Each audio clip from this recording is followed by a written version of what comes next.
आप सभी लोगों का स्वागत है आपके अपने YouTube चैनल में जिसका नाम है मैथ बाय चंदन शर्मा। आज का जो पेपर है वो RRB NTPC under graduate level का पेपर है जो कि 18 अगस्त 2025 को ये पेपर हुआ है। सेकंड शिफ्ट का ये पेपर है।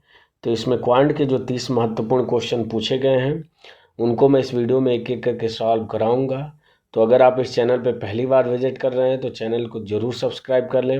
वीडियो अगर अच्छी लगे तो आप उसे लाइक कर सकते हैं। इसके पहले के जितने शिफ्टों में पेपर हुए हैं उन सभी के सलूशन मैंने इस चैनल पर अपलोड कर दिया है।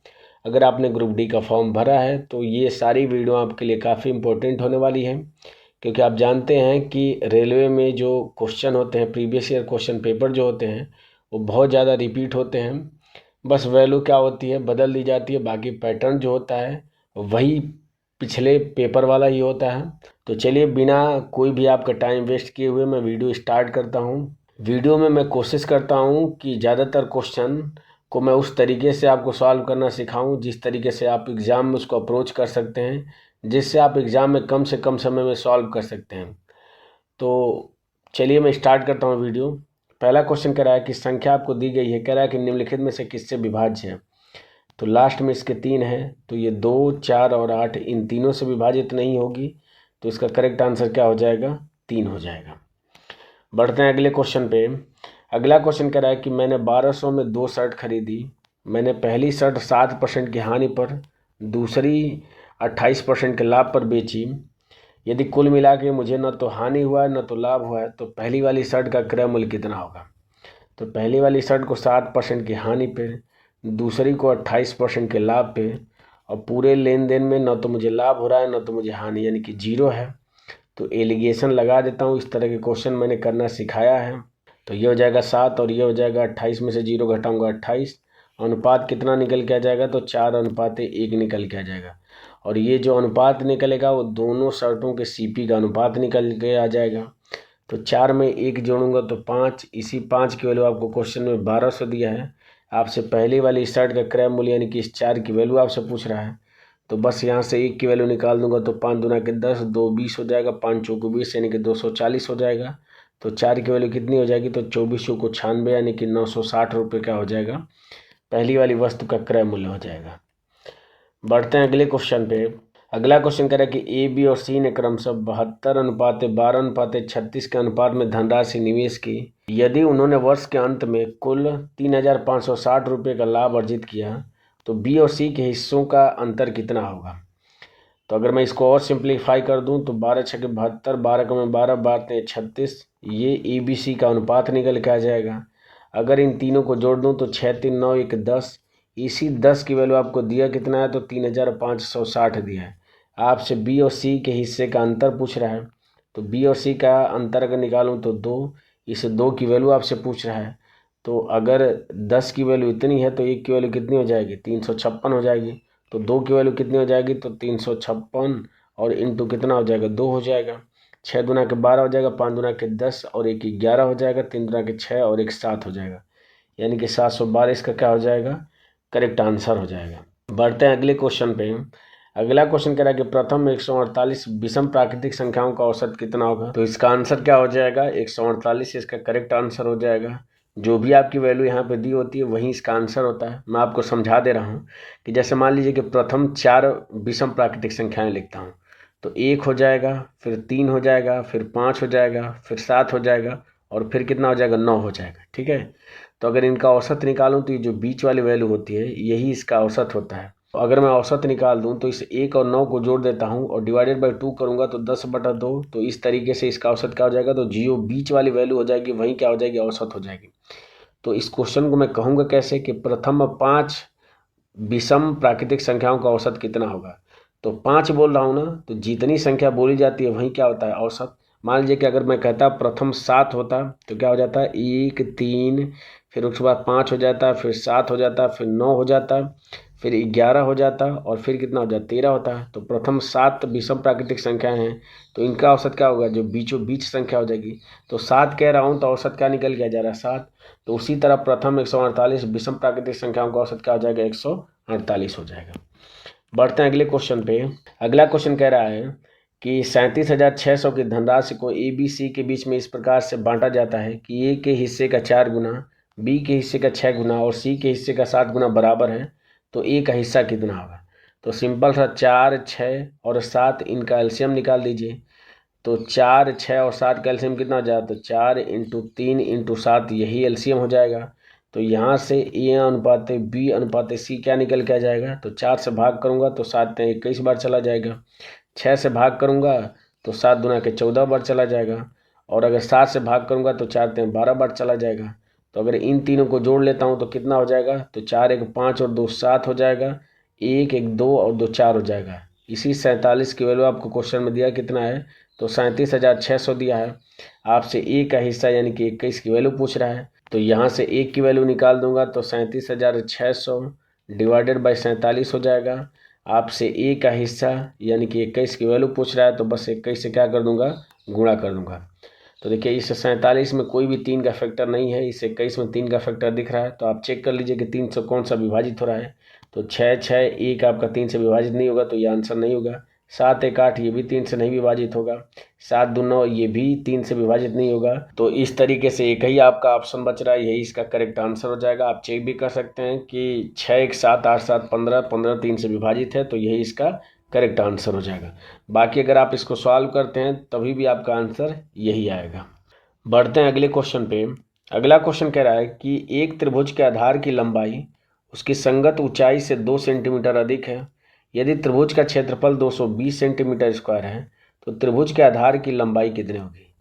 तो अगर संगत ऊंचाई को मैं x मानता हूं तो आधार की लंबाई क्या हो जाएगी, इससे 2 सेंटीमीटर अधिक यानी कि x + 2 हो जाएगी।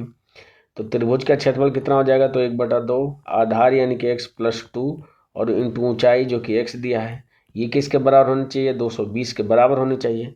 तो बस आप ऑप्शन से वैल्यू रख के देख लीजिए।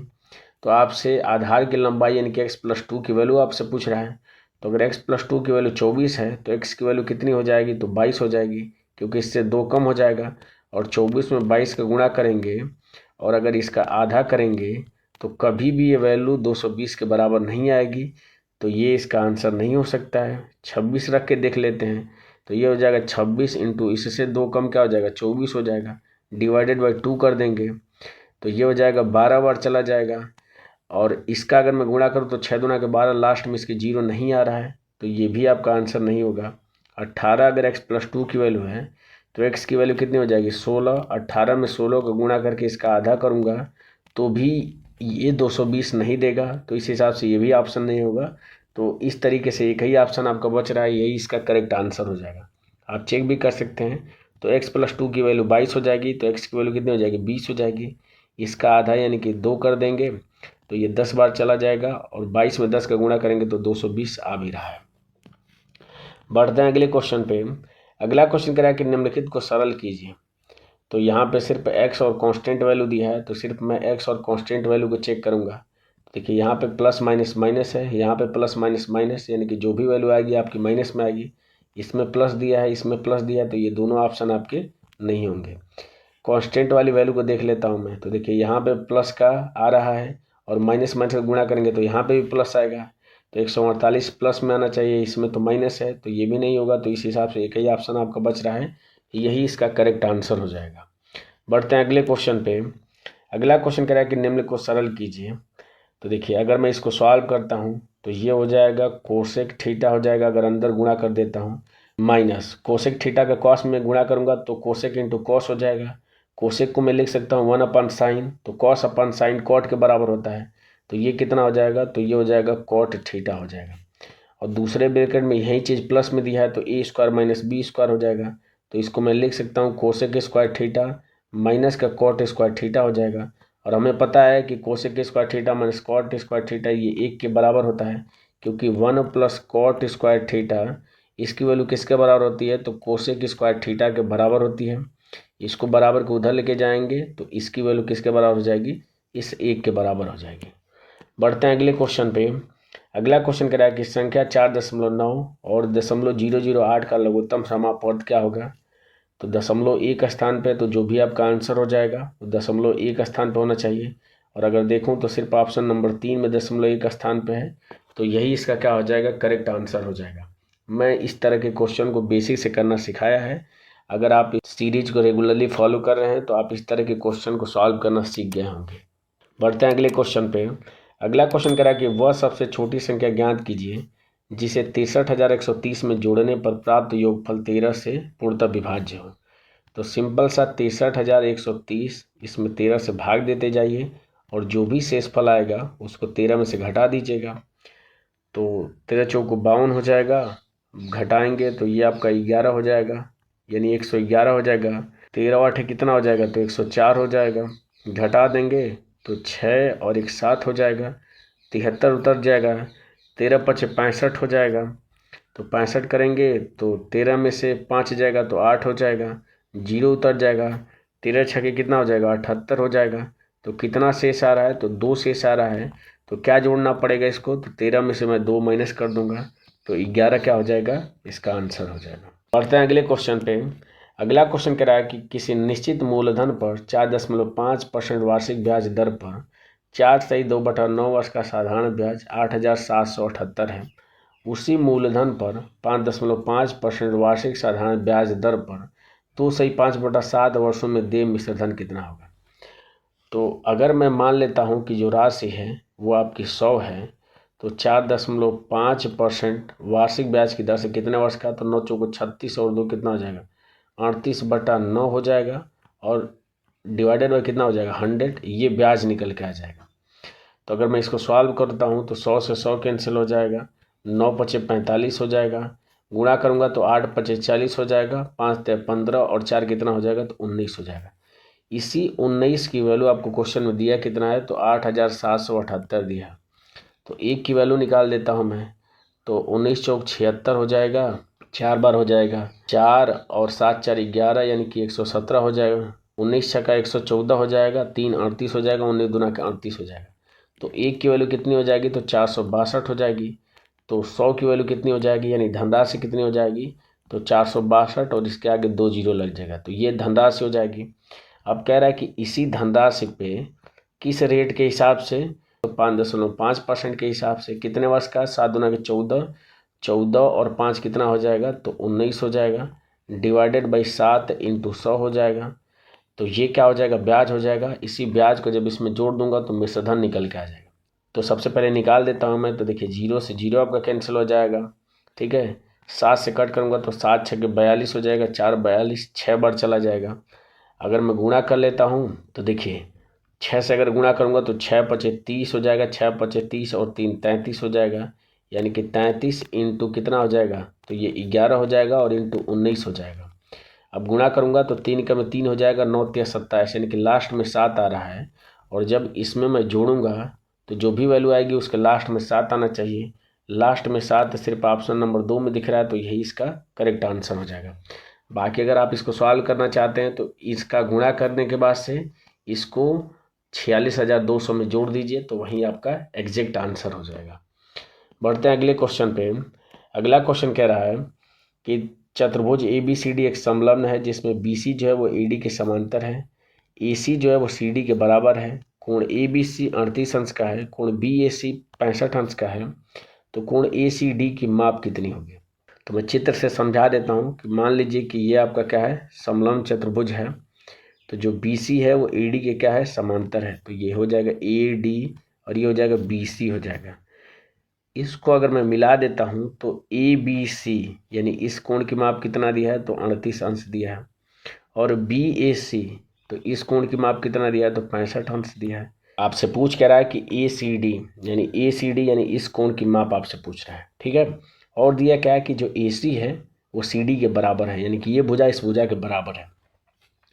तो देखिए अगर इस त्रिभुज में अगर मैं बात करूं तो त्रिभुज के तीनों अंतःकोणों का मान 180 अंश होता है। तो अगर ये 38 है, ये 65 है, तो इन दोनों का योगफल कितना हो जाएगा, तो 8 5 13 को 3 हो जाएगा, 6 3 9 1 10 103 हो जाएगा। और 180 में से अगर 103 घटा दूंगा तो इस कोण की माप निकल के आ जाएगी। तो ये हो जाएगा 7 हो जाएगा, ये आपका 7 में से 0 हो जाएगा 7 हो जाएगा, यानी कि 77 क्या हो जाएगा, इस कोण की माप हो जाएगी। और जैसे ही ये कोण 77 अंश हो जाएगा, ये भी कोण कितने अंश का हो जाएगा, 77 अंश का, क्योंकि BC जो है वो AD के समांतर है और उसको एक तिर्यक रेखा ये काट रही है। तो अगर इस त्रिभुज की बात करूं तो इस भुजा के सामने का कोण अगर ये 77 अंश है तो इस भुजा के सामने का ये कोण भी कितने अंश का हो जाएगा, 77 अंश का हो जाएगा। आपसे ये कोण पूछ रहा है तो इन दोनों को जोड़ के 180 में से घटा दीजिए। तो 77 का दोगुना करूंगा तो कितना हो जाएगा, तो 7 दूना 14, 7 दूना 14, 15, 154 हो जाएगा। 180 में से 154 घटाऊंगा तो ये हो जाएगा 6 हो जाएगा, 7 में से 5 जाएगा 2, यानी कि 26 अंश क्या हो जाएगा, इसका करेक्ट आंसर हो जाएगा। बढ़ते हैं अगले क्वेश्चन पे। अगला क्वेश्चन कह रहा है कि इसका मान कितना होगा। तो 289 का रूट अगर लूँगा मैं तो 17 हो जाएगा, प्लस हो जाएगा 324 किसका होता है, तो 18 का स्क्वायर होता है। रूट लेंगे तो 0.18 हो जाएगा क्योंकि 0.4 स्थान पे है। माइनस 441 21 का स्क्वायर होता है। रूट लेंगे तो 2.1 हो जाएगा। तो जोड़ूंगा तो 17.18 हो जाएगा। इसमें से 2.1 घटा दूंगा तो ये हो जाएगा 8, 0 हो जाएगा, 7 में से 2 जाएगा 5 और ये 1, यानी कि 15.08 इसका एग्जैक्ट आंसर हो जाएगा। बढ़ते हैं अगले क्वेश्चन पे।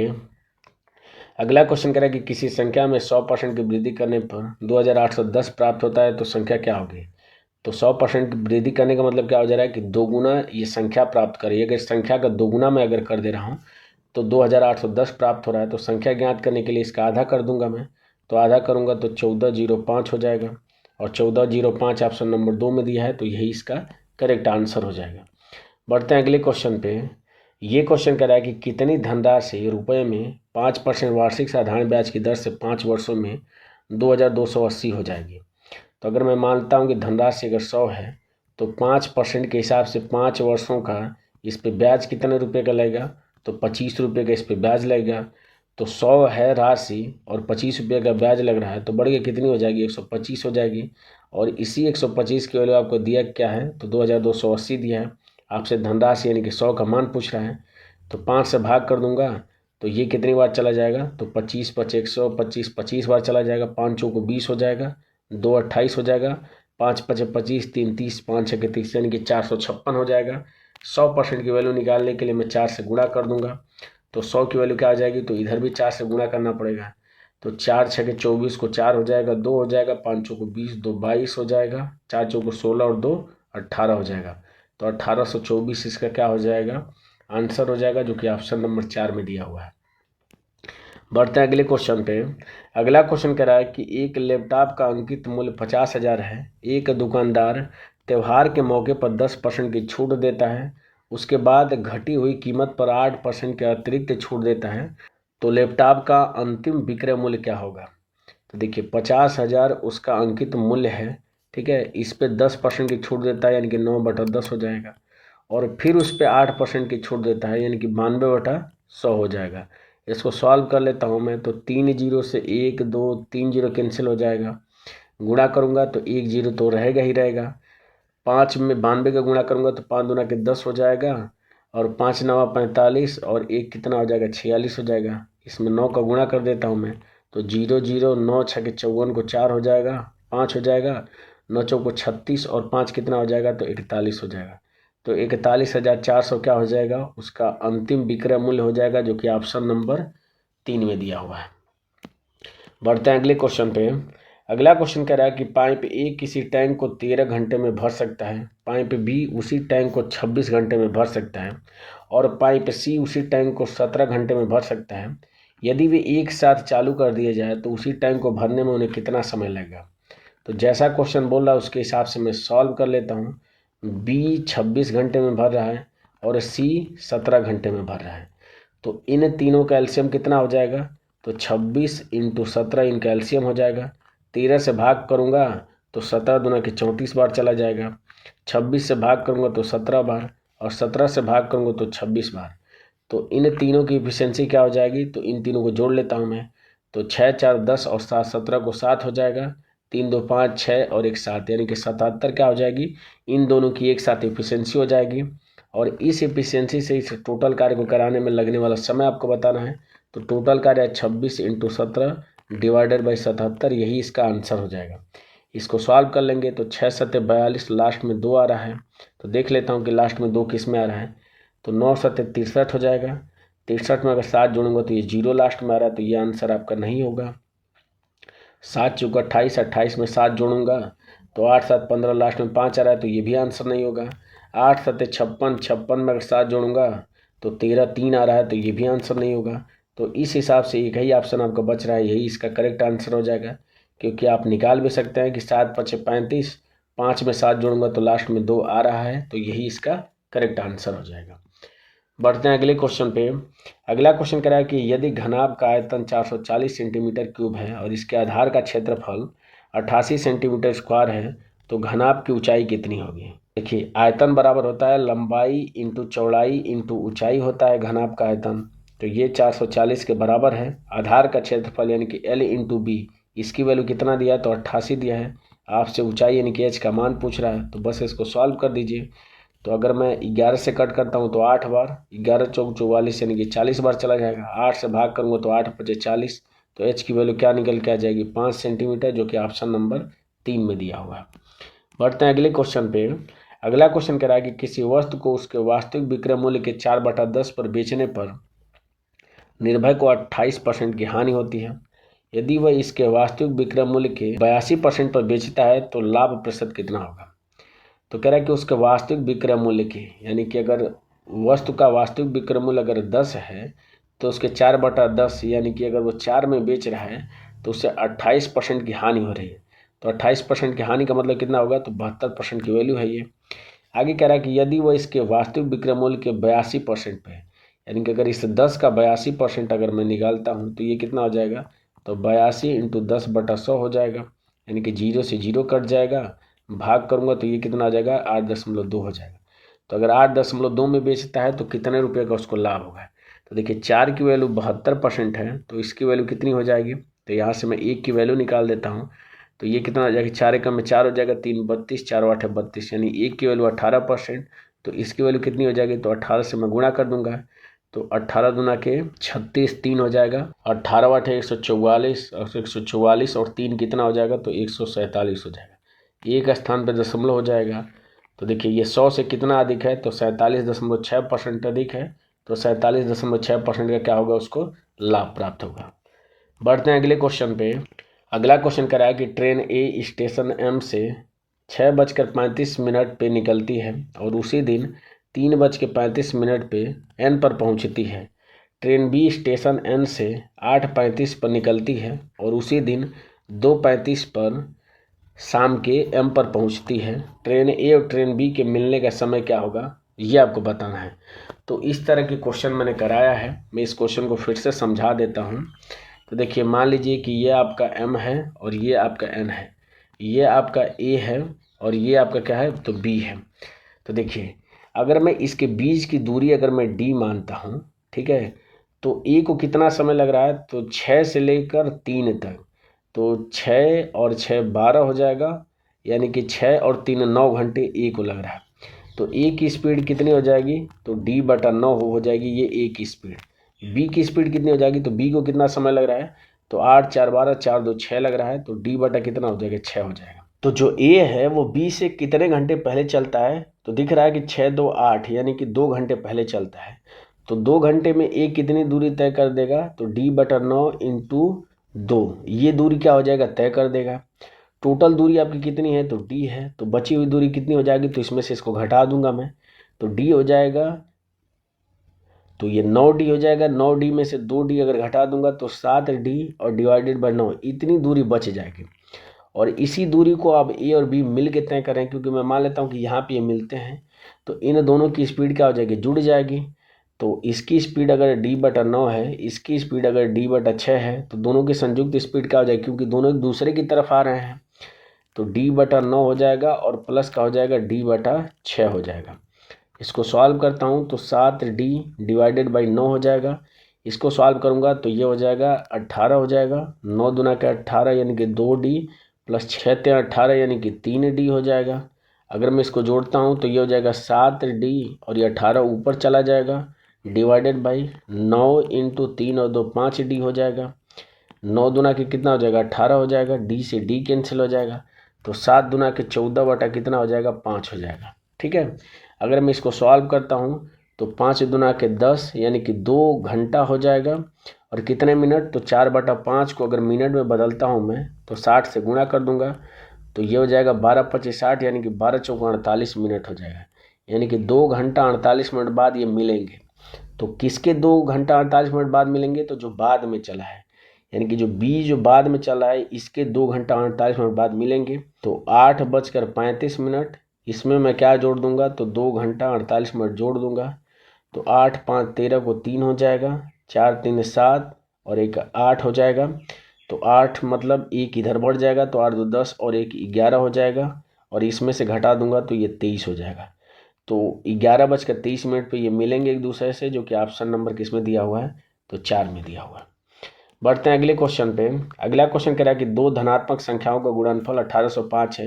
यदि पहली संख्या दूसरी संख्या की 5 गुनी है तो दोनों संख्याओं का योग ज्ञात कीजिए। तो दूसरी संख्या अगर मैं x मान लेता हूं तो पहली संख्या क्या हो जाएगी? इसकी 5 गुनी यानी कि 5x हो जाएगी। इन दोनों का गुणनफल किसके बराबर दिया है? तो 1805 के बराबर दिया है। आपसे पूछ रहा है कि दोनों का योगफल, यानी कि अगर इन दोनों को जोड़ता हूँ तो 6x इसकी वैल्यू आपसे पूछ रहा है। तो सॉल्व कर लेता हूँ मैं। तो 5 से कट कर दूंगा, तो 5 × 15 3 30 हो जाएगा 6 बार, यानी कि 361 एक्स स्क्वायर की वैल्यू हो जाएगी। तो x की वैल्यू कितनी हो जाएगी? 19 हो जाएगी। आपसे 6x की वैल्यू पूछ रहा है, तो 6 × 19 इसका आंसर हो जाएगा। तो 19 × 114 इसका करेक्ट आंसर हो जाएगा, जो कि ऑप्शन नंबर 3 में दिया हुआ है। बढ़ते हैं अगले क्वेश्चन पे। अगला क्वेश्चन कह रहा है कि यदि एक पिता की आयु उसके पुत्र की आयु का 5 गुना जोड़ा जाए तो योगफल 42 प्राप्त होता है। तो पिता की आयु अगर f है, उसके बेटे की आयु का 5 गुना यानी कि 5 × s ये जोड़ा जाता है तो 42 प्राप्त होता है। कह रहा है कि यदि पिता की आयु का 2.8 गुना उसके पुत्र की आयु में जोड़ा जाता है तो 2.8 × f ये अगर उसके पुत्र की आयु में जोड़ा जाता है तो योगफल 76 प्राप्त होता है। तो पिता की आयु वर्षों में ज्ञात करिए। तो देखिए, या तो आप इन दोनों क्वेश्चन को सॉल्व करके वैल्यू निकाल दीजिए, या तो आप ऑप्शन के थ्रू भी इसको रख के चेक कर सकते हैं। ठीक है, तो देखिए मैं इसको सॉल्व ही कर देता हूँ। तो 5 का इन दोनों में गुणा कर दूंगा। तो 5 का अगर इसमें गुणा करूंगा तो 8 × 5 = 40, 0 हो जाएगा, 5 दूना के 10 और 4 14 हो जाएगा, यानी कि 14f इसकी वैल्यू क्या हो जाएगी? +5s हो जाएगी। और इसकी वैल्यू कितनी हो जाएगी? तो 5 × 6 = 30 हो जाएगी, 7 × 5 = 35 और 3 38 हो जाएगी। पहले वाले इक्वेशन यानी कि इसमें से इसको क्या करूँगा? घटा दूंगा। तो ये माइनस हो जाएगा, ये माइनस, ये भी माइनस। तो देखिए प्लस माइनस से कैंसिल हो जाएगा। यहाँ से 13f इसकी वैल्यू किसके बराबर हो जाएगी? तो घटा दूंगा मैं, तो 10 में से 2 जाएगा 8 हो जाएगा, 7 में से 4 जाएगा तो 3 हो जाएगा, और ये कितना हो जाएगा? 3 हो जाएगा। तो यहाँ से f की वैल्यू क्या निकल के आ जाएगी? तो 13 दूना के 26 हो जाएगा, और 4 3 7 78 हो जाएगा, 13 6 के 78 हो जाएगा। तो इसका करेक्ट आंसर क्या हो जाएगा? 26 हो जाएगी, उसके पिता की आयु हो जाएगी। बढ़ते हैं अगले क्वेश्चन पे। अगला क्वेश्चन कह रहा है कि 9 पुरुष किसी कार्य को 8 दिनों में पूरा कर सकते हैं। तो 9 मेल किसी कार्य को 8 दिनों में पूरा कर सकते हैं, और इसी कार्य को 4 महिलाएं 9 दिनों में पूरा कर सकती हैं। तो 4 फीमेल इसी कार्य को 9 दिनों में पूरा कर सकती हैं। तो यहाँ से मेल और फीमेल की इफिशियंसी का रेशियो क्या निकल के आ जाएगा? तो देखिए 4 दूना के कितना हो जाएगा? 8 हो जाएगा, और 9 से 9 कैंसिल हो जाएगा, तो 1 बटा कितना हो जाएगा? 2 आ जाएगा। तो इसमें से किसी भी आप इक्वेशन में रख के टोटल वर्क निकाल दीजिए। तो टोटल वर्क कितना हो जाएगा? तो 9 × 1 × 8 यानी कि 72 टोटल वर्क हो जाएगा। और कह रहा है कि आपसे क्वेश्चन में कि 2 महिलाएं और 4 पुरुष इस कार्य को कितने दिनों में पूरा करेंगे। तो महिला की इफिशियंसी 2 है 1 की, तो 2 महिला की कितनी हो जाएगी? तो 4 हो जाएगी। और पुरुष की इफिशियंसी है 1, तो 4 पुरुष की कितनी हो जाएगी? 4। तो जोड़ देंगे तो टोटल 8। इस 8 इफिशियंसी से टोटल कार्य को कराने में कितना समय लगेगा? तो 9 दिन का समय लगेगा, जो कि ऑप्शन नंबर 3 में दिया हुआ है। बढ़ते हैं अगले क्वेश्चन पे। अगला क्वेश्चन कह रहा है कि रमन की आय 44,000 है। वह अपनी आय के 18.5% की बचत करता है। यदि उसकी आय में 17% की वृद्धि होती है और खर्च में 40% की वृद्धि होती है तो उसकी बचत में कितने % की वृद्धि या कमी होगी, या रुपए में आपको वैल्यू बतानी है। ठीक है, तो देखिए अगर मैं मान लेता हूँ कि रमन की जो आय है वो 100% है, तो अगर वो 18.5% की बचत करता है तो कितना खर्च करता होगा? तो 100 में से घटा दूंगा तो ये हो जाएगा 5 हो जाएगा, और 9 में से 8 जाएगा तो ये हो जाएगा 1 हो जाएगा, और 9 में से 1 जाएगा तो 8 हो जाएगा, यानी कि 81.5 हो जाएगा। आगे कह रहा है कि यदि उसके आय में 17% की वृद्धि होती है, यानी कि 17 की इसमें बढ़ोतरी होती है, और कह रहा है कि उसके खर्च में 40% की वृद्धि होती है, यानी कि जो खर्च है इसमें 40% की वृद्धि कर दे रहा है। तो इसका अगर मैं 40% निकालूं तो कितना हो जाएगा? ये तो 4/10 हो जाएगा। या इसको अगर मैं सिंप्लीफाई करूं तो ये हो जाएगा 5 दूना के 10 हो जाएगा, 5 एकम में 5 हो जाएगा, 5 छः के 30, 5 15 हो जाएगा। 2 से कट करूँगा तो ये 2 बार चला जाएगा, तो ये हो जाएगा 3 दूना के 6 और 16 दूना के कितना हो जाएगा 32 हो जाएगा। तो देखिए उसकी आय में 17 रुपये की वृद्धि हो रही है और खर्चे में 32.5 की वृद्धि हो रही है, तो उसकी बचत में कमी हो जाएगी। तो यहाँ से मैं देख लेता हूँ कि कितने की कमी होगी सेविंग में।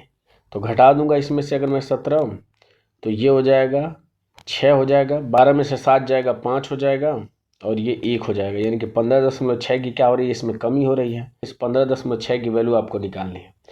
तो देखिए यहाँ से इस 100% की वैल्यू कितनी है, तो 44,000 है, तो 1% की वैल्यू कितनी हो जाएगी, तो ये हो जाएगी 44, यानी कि 1 जीरो हो जाएगा, 2 जीरो हट जाएगा, यहाँ से 1% की वैल्यू हो जाएगी। तो 15.6% की वैल्यू कितनी हो जाएगी, तो बस इसमें मैं क्या करूँगा 15.6 का गुणा कर दूंगा और यही हमारा क्या हो जाएगा आंसर हो जाएगा। तो गुणा करूँगा तो ये 156 हो जाएगा, क्योंकि इस जीरो से दशमलव हट जाएगा, और ये 44 हो जाएगा। 4 का गुणा करता हूँ मैं तो 6 चौको 24 हो जाएगा, और 5 चौको 20 और 2 22 हो जाएगा, और 4 एकम में 4 और 2 कितना हो जाएगा, तो 6 हो जाएगा, इंटू 11 हो जाएगा। गुणा करूँगा मैं तो ये हो जाएगा 4 हो जाएगा, 4 और 2 6 हो जाएगा, 6 2 8 हो जाएगा और ये 6 हो जाएगा, यानी इतने रुपए की कमी होगी। और ये किस ऑप्शन में दिया है, तो ऑप्शन नंबर 2 में दिया हुआ है। बढ़ते हैं अगले क्वेश्चन पे। अगला क्वेश्चन कह रहा है कि प्रेक्षण 6, 48, 32, 3, 37 और 18 की माध्यिका कितनी होगी। तो आंकड़ों की संख्या कितनी है, तो 3, 3, 6 है, यानी आंकड़ों की संख्या सम है, तो इसकी माध्यिका क्या हो जाएगी, तो n/2 वहाँ पद हो जाएगा और प्लस हो जाएगा n/2 + 1 वहाँ पद क्या हो जाएगा /2, ये इसकी माध्यिका हो जाएगी। तो n/2 यानी कि तीसरा पद क्या हो जाएगा, तो पहला पद हो जाएगा 3 हो जाएगा, फिर 6 हो जाएगा, फिर 18 हो जाएगा, तो तीसरा पद 18 हो जाएगा। चौथा पद क्या हो जाएगा, तो इसके बाद से 32 दिख रहा है, तो 18 + 32 /2 ये इसकी माध्यिका हो जाएगी। तो जोड़ूंगा मैं तो 8 2 10 को 0, 3 और 1 4 और 1 5 हो जाएगा, 2 से भाग करूंगा तो 25 क्या हो जाएगी, इसकी माध्यिका हो जाएगी। बढ़ते हैं अगले क्वेश्चन पे। अगला क्वेश्चन कह रहा है कि दो संख्याओं का महत्तम समापवर्त और लघुत्तम समापवर्त क्रमशः 4 और 2600 है। इनमें से एक संख्या अगर 104 है तो दूसरी संख्या क्या होगी। तो हमने फार्मूला पढ़ाया है कि पहली संख्या इंटू दूसरी संख्या ये बराबर किसके होता है, तो LCM इंटू HCF के बराबर होता है। तो बस उसी वाले फार्मूले पे मैं रख दिया हूँ। तो देखिए अगर 4 से मैं कट करता हूँ तो 4 दूना के 8 हो जाएगा, 2 24 6 बार चला जाएगा, 26 से अगर इसमें भाग करूँ तो ये 100 बार चला जाएगा, तो दूसरी संख्या क्या हो जाएगी 100 हो जाएगी। बढ़ते हैं अगले क्वेश्चन पे। अगला क्वेश्चन कह रहा है कि यदि एक व्यक्ति 15 किलोमीटर प्रति घंटे की चाल से कानपुर से लखनऊ जाता है और उसी मार्ग से 30 किलोमीटर प्रति घंटे की चाल से कानपुर वापस आता है, तो संपूर्ण यात्रा में उसकी औसत चाल कितनी होगी। तो औसत चाल बराबर हो जाएगा 2xy / x + y हो जाएगा। तो वैल्यू रख दीजिए, तो 2 × 15 की स्पीड से जा रहा है, 30 की स्पीड से वापस आ रहा है, / 15 + 30 कितना हो जाएगा, तो 45 हो जाएगा। तो 15 × 45 हो जाएगा, 3 × में 30 हो जाएगा, 10 में 2 का गुणा करूँगा तो 20 क्या हो जाएगी, इसकी औसत स्पीड हो जाएगी। बढ़ते हैं अगले क्वेश्चन पे। अगला क्वेश्चन कह रहा है कि यदि 28 और 70 का त्रेता अनुपात x है तो x का मान कितना होगा। तो x बराबर कितना हो जाएगा, तो बाद वाली वैल्यू का स्क्वायर कर दीजिए, यानी कि 70 × 70 और /28 हो जाएगा। तो 7 से कट करूँगा तो 7 चौको 28 हो जाएगा, ऊपर कितना हो जाएगा, तो 700 हो जाएगा, और 4 से अगर भाग करता हूँ तो ये कितनी बार चला जाएगा, तो 4 3 30 हो जाएगा, 4 7 28, 2 20 हो जाएगा, 4 5 20, यानी कि 175 क्या हो जाएगा, इसका मान हो जाएगा। बढ़ते हैं अगले क्वेश्चन पे, और ये इस वीडियो का लास्ट क्वेश्चन है। क्वेश्चन कह रहा है कि निम्नलिखित का मान कितना होगा। तो चूंकि आधार समान है, सबका आधार 55 है, तो घात जुड़ जाएंगे, तो -6 हो जाएगा, भाग है तो ये प्लस का माइनस हो जाएगा 5, और -8 पहले से है, तो इसका एग्जैक्ट आंसर क्या हो जाएगा, तो 55 के घाते 8 6 14 और 5 कितना हो जाएगा 19 हो जाएगा। तो 55 के घाते 19 ऑप्शन नंबर 2 में दिया हुआ है, तो यही इसका करेक्ट आंसर हो जाएगा। तो इस तरीके से RRB NTPC under graduate level का जो पेपर हुआ था 18 अगस्त 2025 को सेकंड शिफ्ट में, उसमें क्वांट के जो 30 महत्वपूर्ण क्वेश्चन पूछे गए थे उनको मैंने इस वीडियो में एक एक करके सॉल्व करा दिया है। मुझे उम्मीद है कि वीडियो आपको अच्छी लगी होगी, इन्फॉर्मेटिव लगी होगी। अगर वीडियो अच्छी लगी हो तो लाइक ज़रूर करें। अगर आप इस चैनल पर पहली बार विजिट कर रहे हैं तो चैनल को ज़रूर सब्सक्राइब कर लें। मिलते हैं आपसे अगले पेपर में अगली वीडियो के साथ, तब तक के लिए जय हिंद और बाय।